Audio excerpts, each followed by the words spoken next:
Sport Assignment 3.3. Arousal in sport is defined as the intensity of behaviour. There are two types of arousal. These are somatic and cognitive. Somatic arousal is when your body changes state, for example, an increase in heart rate or breathing rate, or another example could be unusually high amounts of sweating. Cognitive is referring to changes in the mind and your mental state, such as feeling nervous or anxious. Arousal levels could have an effect on your sporting performance, as over-arousal could cause rash and poor decisions to be made, which may affect the outcome. Under-arousal could potentially make you demotivated and uninterested in winning or being competitive as well. However, medium levels of arousal could benefit you to perform at optimum levels, as shown in the following two theories. Drive theory says that the higher your arousal level, the higher the level of performance. An example would be if you are drawing a football cup final and your arousal levels are at their peak because of this. The model suggests that you would then perform better and at your optimum level of performance. I don't believe this theory can be correct, as it doesn't explain how professional athletes and performers fail to complete simple and basic tasks under large amounts of pressure or arousal. A sporting example of this is John Terry when he missed a chance to win the Champions League final for Chelsea by missing a penalty. The next theory is the inverted U theory, that states an increase in arousal causes improvement in performance up to an optimum point, which is in the middle or under and over arousal. After this point, increased or decreased arousal leads to deteriorated performance. Being under-aroused causes daydreaming and low concentration levels, and over-arousal causes high levels of panic and hypervigilance. Criticisms of this theory include the fact that it doesn't take into consideration the type of sport, as fine movements and complex skills require less arousal than sports with large movements and more simple skills that don't require as much precision or practice. For example, you may need much higher levels of arousal before making a big tackle in rugby than before taking a serve in table tennis. The catastrophe theory suggests that after a big mistake or sudden decrease in performance, you can potentially work your way back up to optimum arousal because your mistake has motivated you to get back to where you previously were performance-wise. This is shown on the diagram. This is more positive than the other models I have discussed because it suggests you can use a negative action or moment and it can be turned around in your favour to benefit you and possibly the team as well. Examples of this would include when Mo Farah fell during the 5,000 metre final in the Olympics, but then worked his way back up to the optimum performance to eventually win the race and the gold medal. Another example could be if a goalkeeper gives away a penalty, but ends up saving it as they have had a catastrophe and then bounce back to optimum performance to save it. Anxiety is a negative experience of stress and can be caused by worry. The two types of anxiety are cognitive and somatic. Cognitive is the thought component of anxiety, such as feeling nervous or nauseous, and somatic is the physical component, such as an increase in heart rate or sweating. You may experience these symptoms before or during a big or important game because of the stress and nerves that you are feeling at that time. Trait anxiety is a stable and hard to change form of anxiety that is part of your personality. This will differ depending on the person and how they react to different situations. If a person has a high trait anxiety, it likely means that they are a very anxious person and feel insecure or nervous doing or trying new things or sports. Examples of trait anxiety are that some people may be very anxious and show somatic anxiety for big or important games, whereas other people would be calm and have lower levels of anxiety. State anxiety is the immediate condition of anxiety in any one which situation. This means their response to each situation depending on what it involves. The stimulus or cause of state anxiety can vary depending on your personality and other factors. During a sporting or competitive environment, state anxiety may be higher as you are under a lot of pressure. Examples of this include taking a penalty in football or taking a conversion in rugby. State competitive anxiety is only experienced in specific competitive situations. Some people are able to cope with these situations, such as professional athletes. However, some athletes still fail as the situation or game is so important to you and the people who are involved with the sporting team or match. An example would be John Terry again when he missed the penalty in the Champions League final to make them lose. Both trait and state anxiety can affect your performance in a negative way. They happen because of a psychological response to being nervous or worrying about the situation or the upcoming situation. As we start to feel a sense of anxiety, our fight or flight response kicks in. It then releases adrenaline into the bloodstream and more times than not will impact your performance negatively. People with state anxiety are more aware of the situations where they feel anxious and uncomfortable, so are able to try and stop getting into those sorts of situations if it can be helped. Whereas if you have trait anxiety, you will struggle to avoid these situations, as it is hard to change personality trait. There are multiple techniques you can use to manage your anxiety.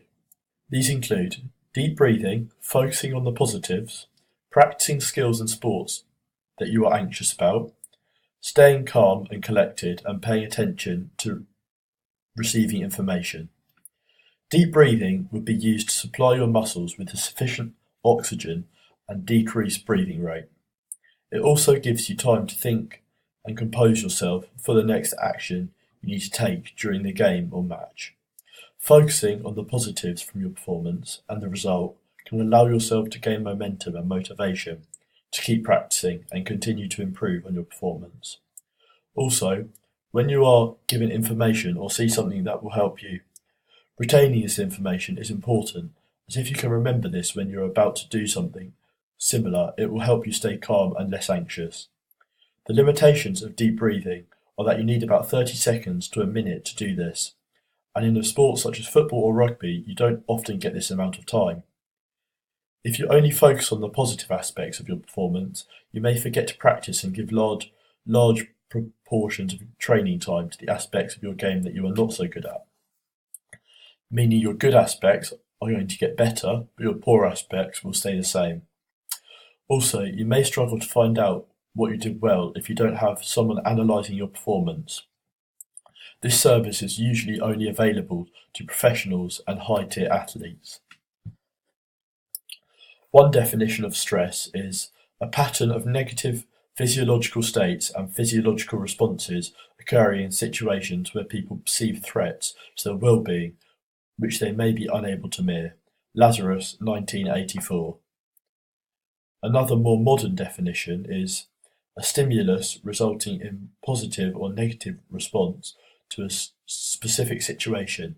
It produces both physical and psychological symptoms. WJEC, CBAC 2016. There are two different types of stress, eustress and distress. Eustress is a positive form of stress, having a beneficial effect on health, motivation, performance, and emotional well-being. An example of eustress would be a hard weightlifting session, and distress is a negative form of stress which causes anxiety and is bad for your mental well-being. An example of this could be getting injured during a sporting event. There are 5 main causes of stress. These are personal, which would include things such as your friends and family; occupational, which would be things such as school and work; internal is hormone and sleep related; external could be travel and your fears; and sports environment would be an important game or putting yourself in a position that you are uncertain about. Symptoms of stress in your body are shown by your parasympathetic and your sympathetic nervous systems.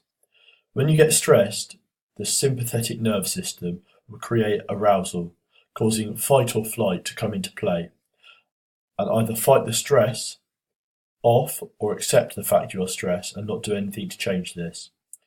The parasympathetic nervous system, on the other hand, will slow down the stress response by releasing hormones that relax and calm down the mind and brain. Deep breathing would trigger this and make you more relaxed. Also, you would experience external symptoms such as an increase in heart rate and spike in your blood pressure. There are many situations in sport which athletes may find stressful, such as an important game or a key part of a match, such as a penalty in football or a free throw in basketball. There are many ways you can help control your stress. However, 3 of the most effective ways would be imagery, relaxation, and refocusing. Imagining yourself completing an action successfully will give you confidence and reduce the stress you're feeling as you feel like you'll be able to do it.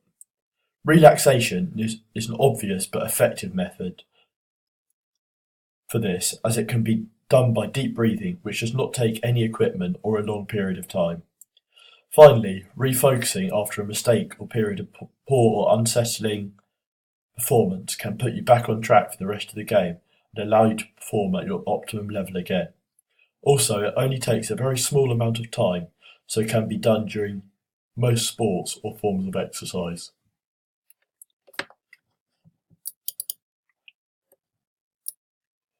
There are 3 theories that could all affect whether people participate or do any exercise. These theories are the health belief model, the trans-theoretical model, and the theory of planned behaviour. The health belief model is a model that focuses on individual beliefs about health conditions, which can help predict individual health-related behaviours in sport or an exercise environment.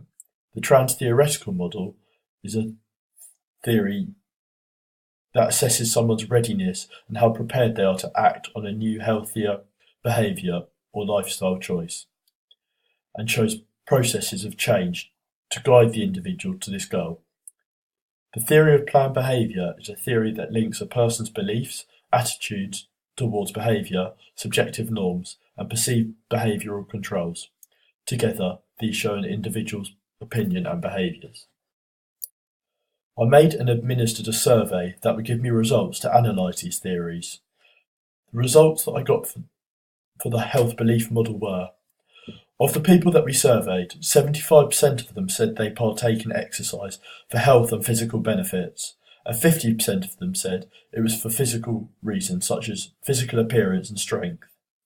Also, 100% of people had some form of barriers to exercise that they said were stopping them from doing more exercise. However, 100% of the people said they did sport or exercise a minimum of 2 times a week. This shows that the perceived barriers were not as strong as the will to keep fit and improve health. For trans-theoretical, 75% got to the contemplation phase of participating in a new form of exercise. However, less than 50% of these got past the preparation stage, and 100% have ever given up on exercise, which shows they didn't think the benefits were great enough for them to continue. This helps prove the theory, as the amount of people who progress decreases each time, showing each stage has a barrier or perceived barrier you need to get past. Finally, the theory of planned behaviour states that attitude towards behaviour, subjective norms, and perceived behavioural controls are the makeup of an individual's behavioural intentions and behaviours. In our survey, we asked, have you ever given up on a sport or type of exercise? The results showed that 75% of people had. This could be due to another person's belief or sport going against subjective norms, such as football and rugby, or it could be them intending to carry on and keep playing, but surrounding factors stop them from doing this, causing them to stop.